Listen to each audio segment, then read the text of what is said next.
Yeah, it's the Breakfast Club, bitches. Who's Donkey of the Day today? Yeah, it's Donkey of the Day for Thursday, May 24th. Goes to Roger Goodell in the NFL as a staff, record label, and mother effing crew. Now, yesterday, a ruling came out that the NFL will fine teams if players protest the national anthem. Let's go to Sports Illustrated for the report, please. NFL players will no longer be allowed to kneel during the playing of the national anthem. On Wednesday, the NFL introduced a new policy pertaining to the anthem, which states that all team and league personnel on the field shall stand and show respect for the flag and anthem. Now, the new policy was approved at the league meetings in Atlanta and laid out the framework for what the NFL expects from players. The policy states that if on the field, players must stand for the national anthem, though they are no longer required to be on the field. Players may remain in the locker room or a similar location during the anthem. If a player on the field is not standing, the team will be fined by the NFL. Teams will also have the ability to discipline personnel that do not stand. NFL, how tone deaf are y'all?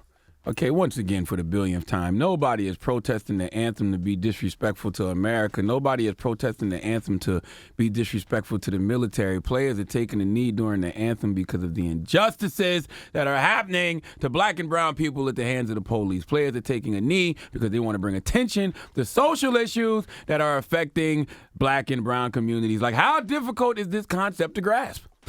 The most interesting thing about all of this is NFL, you didn't have to do anything.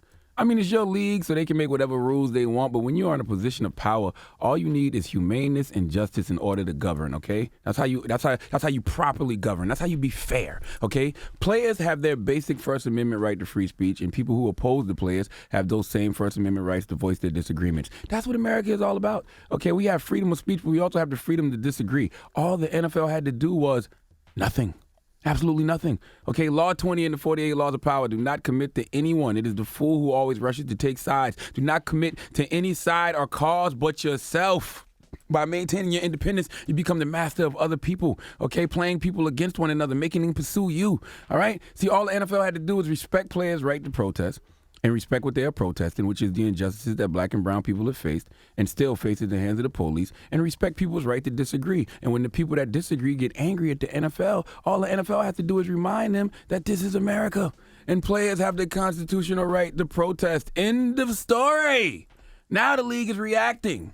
Why? They say because TV ratings are down. Why are they down? I don't know. Some people say it's because it's so many different ways to consume NFL content nowadays. Some people say it's because some people think the sport is too violent. Some people say it's because of boycotts. One side boycotting because Colin Kaepernick has been blackballed. The other side boycotting because they want players to stand for the national anthem. Who knows why ratings are declining? All I know is that this move is just going to make them decline even more. Because I'm a diehard Dallas Cowboy fan, but I don't see how I can justify watching the NFL knowing that they don't give a damn about issues that affect black and brown people in this country. I don't know how black and brown players can suit up every week to play for a league that don't give a damn about your people. That's how I feel. But if you ask me why the NFL really did this move, I think it's because they're terrified of our celebrity-in-chief, Donald J. Trump.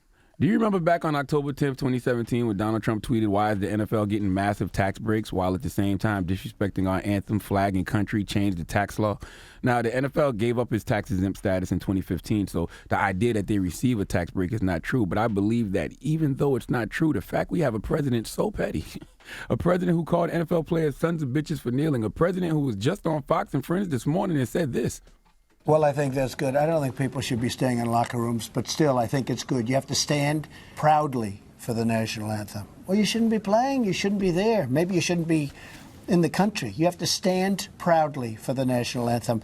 And the NFL owners did the right thing if that's what they've done. This man thinks you shouldn't be in the country if you don't stand for the flag. Okay, I think the NFL is terrified by Trump's petty, and the owners and the commissioner don't want whatever dirt they got going on exposed, and they know Trump would expose them. Okay, I think Trump has Goodell and all the owners by the balls, and this is about appeasing him, and that's why they are making players stand during the national anthem. But don't listen to me, okay? I'm just a radio guy who has been listening to Pusha T's new album, and that adult contemporary trap music got me reminiscing about selling 20s of crack in Moncks Corner, South Carolina, and because of that, I've worn the same clothes for 2 days in a row, okay? All I know is that this is clearly a violation of the CBA. In order for them to change the policy, they have to get it approved through the CBA, and they didn't. And since they didn't, this is clearly a violation of players' rights. And I hope the NFL gets sued. I hope players don't play. And I think we have to stop supporting the NFL altogether. Please give Roger Goodell and the NFL the biggest hee-haw. All right. Well, thank you for that donkey of the day. Well deserved. Charlemagne the God here, and today's Donkey of the Day is brought to you by the law office of Michael S. Lamonsoff. Don't be a donkey and call my friend Michael if you've been hurt in a construction accident. 212-962-1020. That's 212-962-1020. Don't be a donkey.